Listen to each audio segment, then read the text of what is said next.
comenzamos una nueva edición de Café Financiero, la última de este 2012, con toda la información que usted necesita para manejar mejor su dinero. Hoy vamos a brindar información para todas aquellas personas que se están yendo de vacaciones en los próximos días y que quieren dejar sus ahorros a buen resguardo. ¿Cuáles son las tasas de interés con las que están terminando el año los bancos? También vamos a repasar lo sucedido en los mercados de capitales y en el último bloque vamos a analizar las principales noticias económicas de la semana, hoy con la presencia de Gabriel Rubinstein. Quédese con nosotros. Tras el siguiente intervalo vamos a regresar con todos estos temas y vamos a responder a todas sus consultas. Y aquí estamos ya con la presencia de Juan Cerruti, también está con nosotros como siempre Yamila Escala y hoy nos está acompañando Alejandro Bianchi para repasar lo sucedido en esta última semana del año en los mercados de capitales. ¿Qué tal? ¿Cómo andan? Muy bien, ¿cómo les va? Gracias por estar nuevamente aquí conmigo y bueno, y vamos rápidamente a la información que tenemos para hoy. Y en los últimos días importantes compañías de seguros vienen expandiendo sus operaciones en el interior del país. Yamila nos cuenta de cuáles son estas compañías y qué planes tienen estas empresas para el 2013. Enfática decisión de las aseguradoras de empezar o de al menos continuar la expansión que han encarado en el interior del país a lo largo de estos últimos años. Liberty, Zurich, Mercantil Andina, HDI son algunas de las empresas que a través de distintas estrategias comienzan con algo que no era algo a lo cual las empresas aseguradoras estaban particularmente acostumbradas, ¿sí? La actividad del seguro muy revinculada siempre a las capitales, a los grandes consumos. Bueno, ahora todo empieza a cambiar, a crecer, a federalizarse y tenemos obviamente estrategias vinculadas a lo que es, por ejemplo, los productos específicos asociados a las actividades principales de las ciudades, ¿sí? Y también de los pueblos. Estamos hablando de pueblos de 50 a 100.000 habitantes que empiezan a tener esta oferta disponible para su población. Obviamente el arraigo de los productores a las poblaciones y las empresas trabajando en torno a esa relación, como así también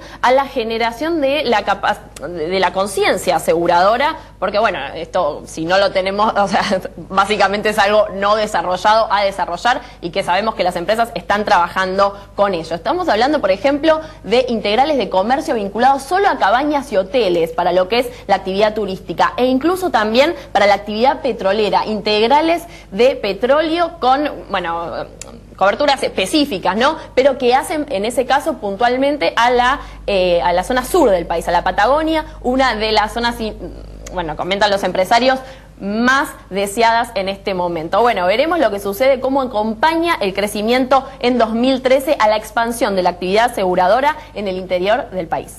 Muy bien, perfecto. Vamos a cambiar de tema y vamos a brindar ahora información sobre plazos fijos. ¿Cuáles son las tasas de interés con las que los bancos están cerrando el año? Así es, Alejandro, vos sabés que, bueno, las tasas de los plazos fijos en general es una de las opciones de inversión más tradicionales para los argentinos y después de varios meses en ascenso, en diciembre han mostrado una leve moderación. De todas formas, es una opción de inversión bastante con bajo riesgo, bastante tradicional, pero frente a otras, por ejemplo, lo que se suele hablar del dólar paralelo, que mostró un repunte más importante en diciembre, volvieron a perder. De todas formas, vamos a ver en la placa cuáles son los bancos que ofrecieron las tasas más atractivas para los ahorristas. En el caso de los plazos fijos a 30 días, en este caso el podio se lo llevó el banco BST, que ofrece 18% anual. Le sigue Columbia con 16,5%, más atrás se ubica Meridian con 16%, esos son los tres bancos que ofrecen en estos momentos, en este diciembre, en este cierre de año, las mejores tasas. Luego se ubican Macro, Capital del Plata, Nación en su variante para medios electrónicos, Montemar, Galicia, Multifinanzas y Patagonia también en su variante para medios electrónicos, con tasas que van entre el 15,5% y el 14%. Y más abajo tenemos al Santander Río, a más ventas, HSBC en la variante por internet y tradicional, es decir, por ventanilla, y el Patagonia con tasas que van entre el 13,7% y el 12%, y finalmente el lote lo cierran el Banco Hipotecario con 9,75% anual de tasa y el Banco Nación con 8,5%. Por supuesto que para aquellos ahorristas que quieran inmovilizar su dinero por un tiempo un poco más prolongado, otra posibilidad son los plazos fijos a 60 días. En estos casos tenemos que el podio lo integran el BST con 18,25%, Columbia 17% y Meridian con 16,3%. Luego se ubican el Macro, Capital del Plata, Nación, Galicia, Montemar, Multifinanzas, Patagonia, Santander, Río y más ventas con tasas que en todos los casos van entre 16,25% y 14%, siempre en términos anuales. Y por último se ubican el HSBC, Patagonia, Hipotecario y Nación con un interés de entre el 13,75% y el 10%. Entonces, cerrando el año, las tasas de interés para los depósitos a plazo fijo se tomaron un leve respiro luego de varios meses en ascenso y están ofreciéndose en valores que van en general entre el 18 y el 10%, claro que frente a otras opciones de inversión, en este caso el dólar paralelo, que recordemos que no es una operación legal en la Argentina, pero no deja de ser una inversión que rindió sustancialmente más. Aclaremos de todas formas, Juan, ¿no?, que si bien el dólar paralelo subió, digamos, por encima del plazo fijo, en particular en este último mes, en estos últimos días, no es el momento, ¿no?, para ir a comprarlo, ¿no? Justamente el precio al que se está ofreciendo ha aumentado mucho como consecuencia de las compras para el turismo extranjero y es de esperar que en los próximos días el dólar paralelo baje, ¿eh? Así que no compren a los precios que se están pidiendo el viernes, excepto que sea estrictamente necesario, ¿no? Bueno, vamos a cambiar de tema, vamos a comenzar a repasar lo sucedido en los mercados de capitales en particular los internacionales, que están expectantes de lo que suceda en Estados Unidos con este asunto denominado, ¿no?, el abismo fiscal, ¿no, Alejandro? Claramente, los mercados están un poco nerviosos porque se acerca el fin del año y recordemos un poco, hagamos un poco de historia para la gente que quizás no sigue tan de cerca esta novela de demócratas y republicanos en Estados Unidos, que el año pasado decidieron permitirle a Obama aumentar la capacidad de endeudamiento de Estados Unidos, cerca de 900.000 millones de dólares, y eso le permitió evitar un posible default, si bien algunas calificadoras de riesgo le bajaron la calificación de riesgo a Estados Unidos hacia diciembre del año pasado. Ante ese aumento que se dio de la deuda en Estados Unidos, se pusieron algunas cláusulas que implicaban que si en el 1 de enero del año próximo, 2013, no había un acuerdo de reducir este déficit de cerca de $1 trillón, que es 1 millón de millones de dólares, desaparecen aquellas exenciones impositivas que en su momento había aprobado Bush y algunos beneficios sociales, como puede ser seguros por desempleo, ciertos beneficios desde el punto de vista de cuidado de la salud, servicios médicos, con lo cual automáticamente la ley tiene como una imposición reducir automáticamente ese déficit, pero esto tiene un correlato en términos de PBI. Claro, si el gobierno deja de gastar todo ese dinero de golpe, el 1 de enero, hay cierta cesación de pagos en los servicios médicos, en términos de seguros por desempleo. Recordemos, Estados Unidos está en 8,1% de desempleo y esto está poniendo un poco nervioso al mercado porque todavía no hay un acuerdo sobre cuáles van a ser las cosas que sí van a continuar el año próximo en términos de exenciones impositivas y cuáles no.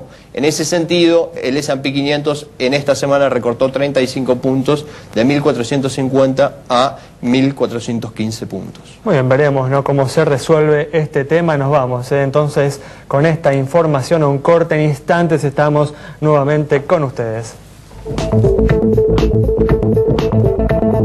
estamos, ya es momento de comenzar a responder las consultas que nos han enviado, estas últimas consultas del 2012. Tenemos, por ejemplo, el llamado de Sandra para conocer el estado del Banco Comafi.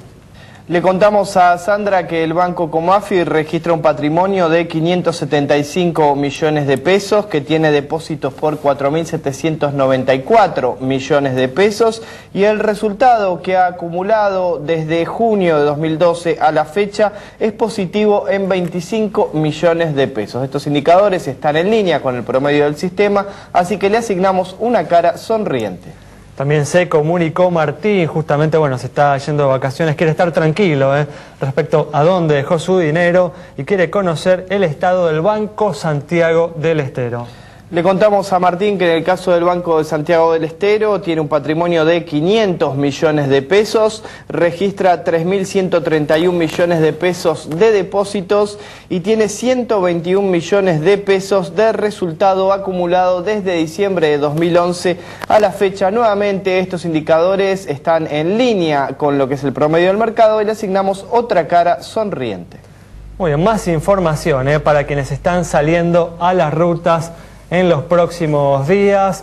Cumplan con las leyes de tránsito, más que nada para proteger la vida de su familia y la de ustedes, pero también para evitar las fuertes multas que se aplicarán en estas vacaciones. Yamila, amplía este tema.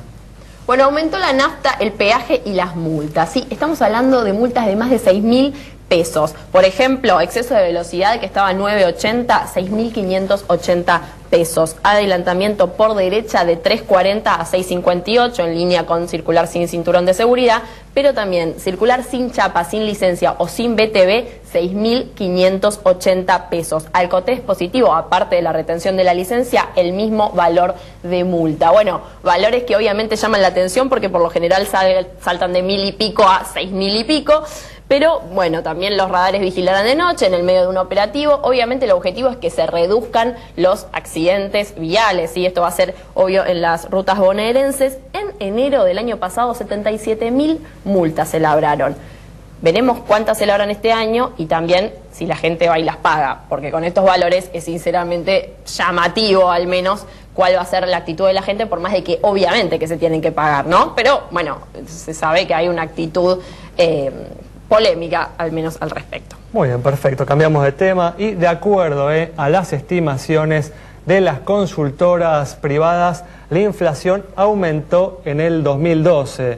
Había sido del 23% el año pasado, en el 2011, y está cerrando este año por encima del 25%. A partir de esto, Ana Saco le preguntó a la gente qué espera, qué suceda con la inflación, si cree que los precios seguirán subiendo el año que viene o si cree que el gobierno va a hacer algo para contener la inflación.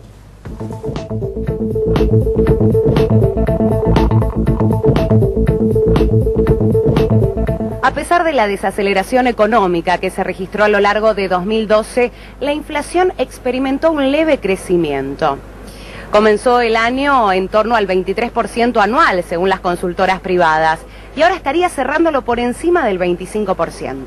Café Financiero le preguntó a los consumidores si creen que los precios seguirán subiendo durante 2013 o si creen que el gobierno aplicará una política para contenerlos. Estoy convencido de que obviamente durante el 2013 va a seguir estando los índices de inflación actual.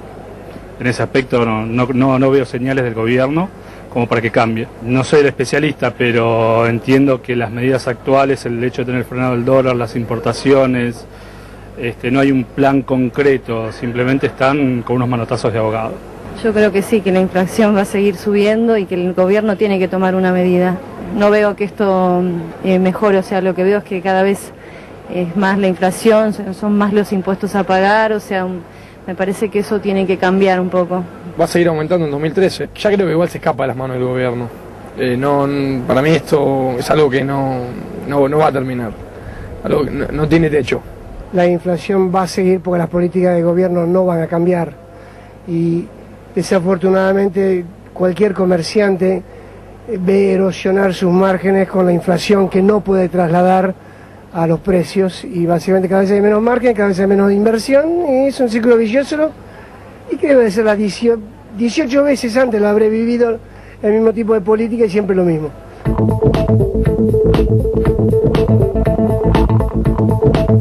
Bueno, esperemos, ¿no?, que el gobierno actúe para frenar la inflación que hoy existe.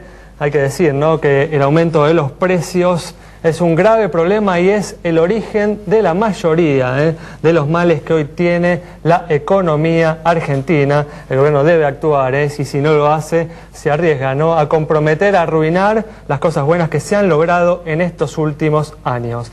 Bueno, vamos a responder una última consulta ahora sobre el estado de una compañía de seguros. Para Juan, que se acercó a nosotros con un problema en su auto para consultarnos justamente sobre su aseguradora, en este caso Federación Patronal. En este caso tenemos un activo de 6.651 millones de pesos, un pasivo de 5.974 millones, patrimonio 677 millones, resultado 37 millones de pesos, 1.266 millones de pesos como primas e informa 15.291 juicios. Con indicadores que se condicen con los del promedio del mercado, es que le otorgamos la luz verde de nuestro semáforo a una empresa que también presentó buenos indicadores en el ranking sobre cómo responden las empresas a los siniestros. Muy bien, con esta información nos vamos a un nuevo corte. En instantes vamos a estar analizando los principales temas económicos de esta última semana del 2012.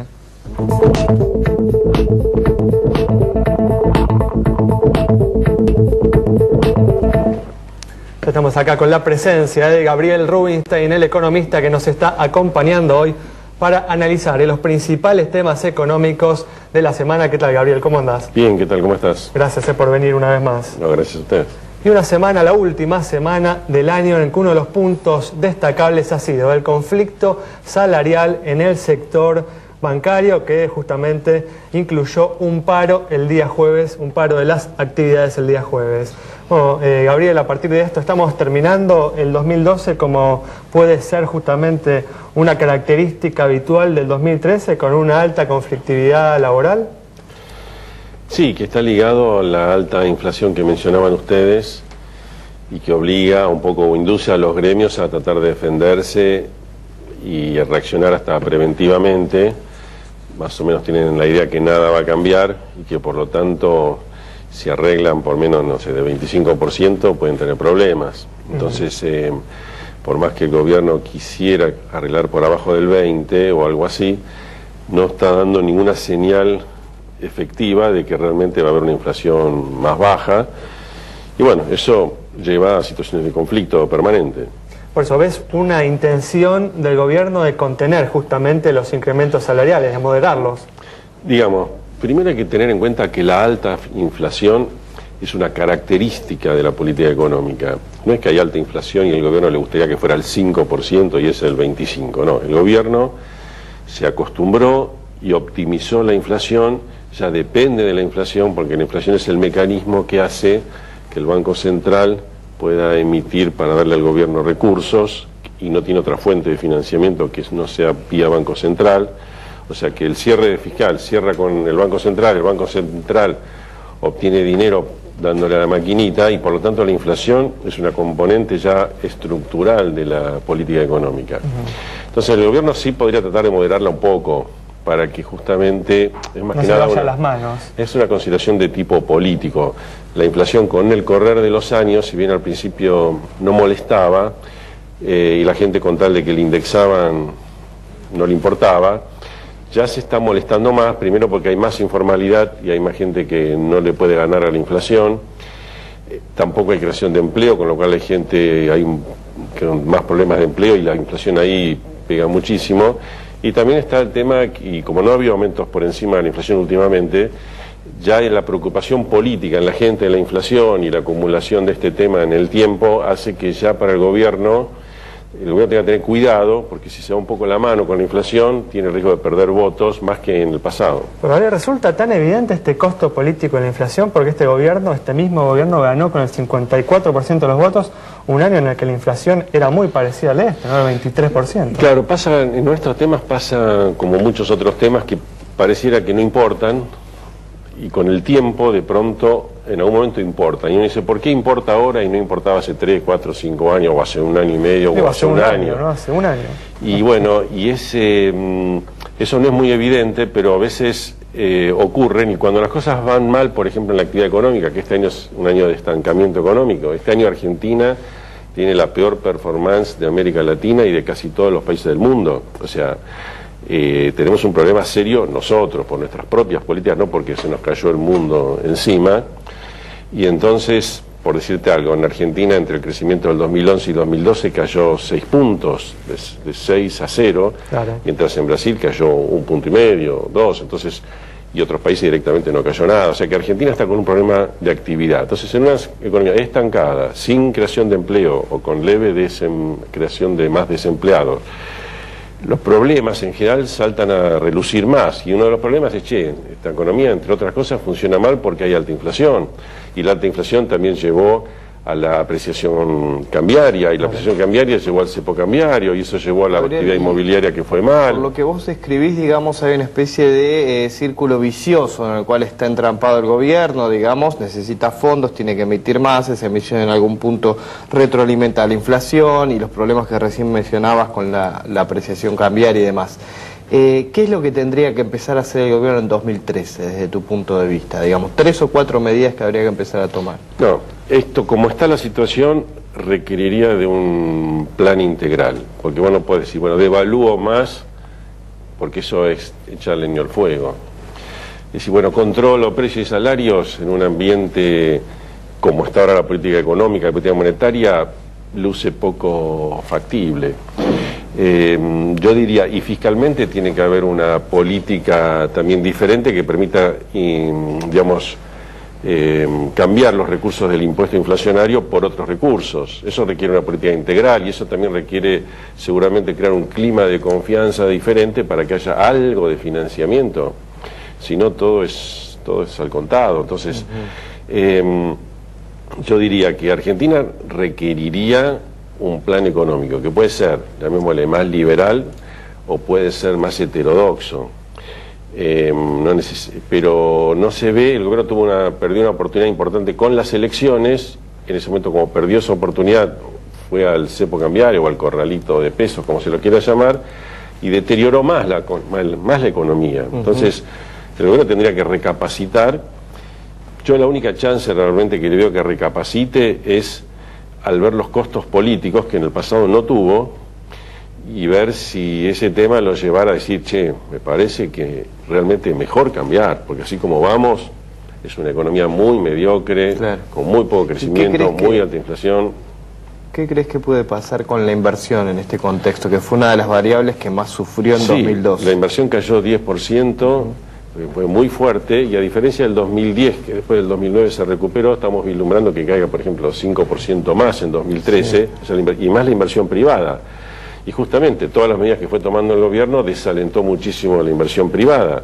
Claro. Ahora, si no hay un plan integral que lleve a la unificación cambiaria, termine con este tema del corralito y demás, bueno, no va a haber inversión, o va a ser, llamémosle, la mínima necesaria, porque las empresas necesitan invertir, pero es una inversión, digámosle así, muy, muy baja, muy modesta, y Argentina desaprovecha enormemente su potencial. Gabriel, nos quedan unos segundos. Justamente mencionaste el tema del cepo cambiario. El dólar informal terminó en suba, una fuerte suba en estos últimos días del año, ampliando, ¿no?, la brecha con el dólar oficial. ¿Qué crees que va a suceder con el dólar informal a lo largo de este 2013 y también con la brecha que existe, ¿no?, con el oficial? Sí, digamos, el dólar informal tiene sus variables que pueden tener ver con el riesgo país, con el atraso cambiario, con las tasas de interés, pero también depende de lo que haga el gobierno. O sea, el gobierno lo que sí logró con todo el tema del cepo cambiario es tener un nivel de reservas suficiente para poder intervenir en los mercados y evitar una crisis importante. Y a veces dado señal de intervenir, tanto en el mercado contado con liquidación como en el mercado marginal también intervino. Claro.